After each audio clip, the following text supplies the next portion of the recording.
student of mine. She was training a ton, fanatic, like intense. And a lot of people aren't forthcoming about prior violent experiences. She'd never said a thing. She stopped showing up. So I called her up. It's one of my students. I said, hey, you okay? It'd been 2 weeks I hadn't seen her. She goes, yeah, coach, I'll be back soon. And I could tell distress in her voice. She opens up and she says, late at night I'm studying and I should have been with a friend. She's walking.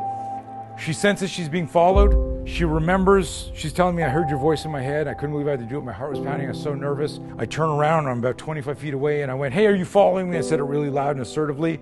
And the guy paused and there was no change in his body language. And he kind of did this and he just looked around and he stepped towards me and I fucking froze, coach. I was like, oh my God. Like from 20 feet, I went into that upright fetal like this.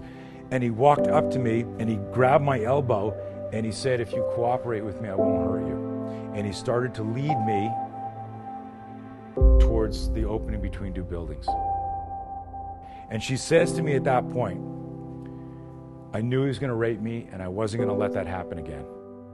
It was the first time she had said again. And I knew something was up with her intensity in training, because for some people the training is very cathartic. She said, oh my God, I got to get my stance, I got to get my stance. And then I remembered I'm in my stance.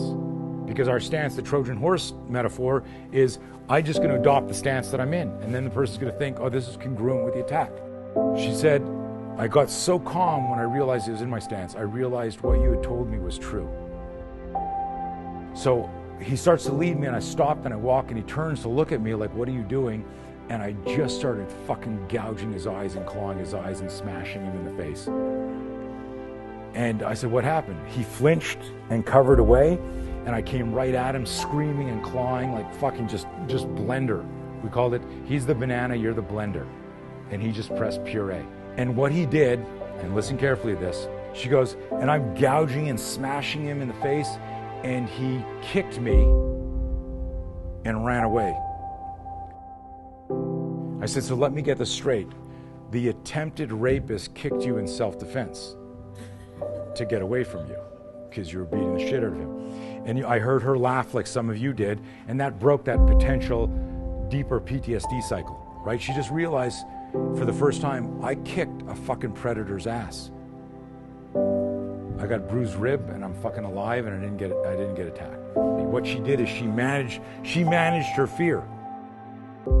It's not a martial art. You know, you can't learn a martial art in an 8-hour class, but you can learn to protect yourself. That vision of never seeing my kid again, you know, the vision of my family, you know, that's your motivation, you know, that's what you need to think of if you're ever attacked. Like, you gotta go home. For 20 years that I had done martial arts, it's like I practiced getting out of a headlock. I never practiced the pre-context cues before somebody actually put me in a headlock. I want my daughter to learn self-defense. This is what I wanted her to learn.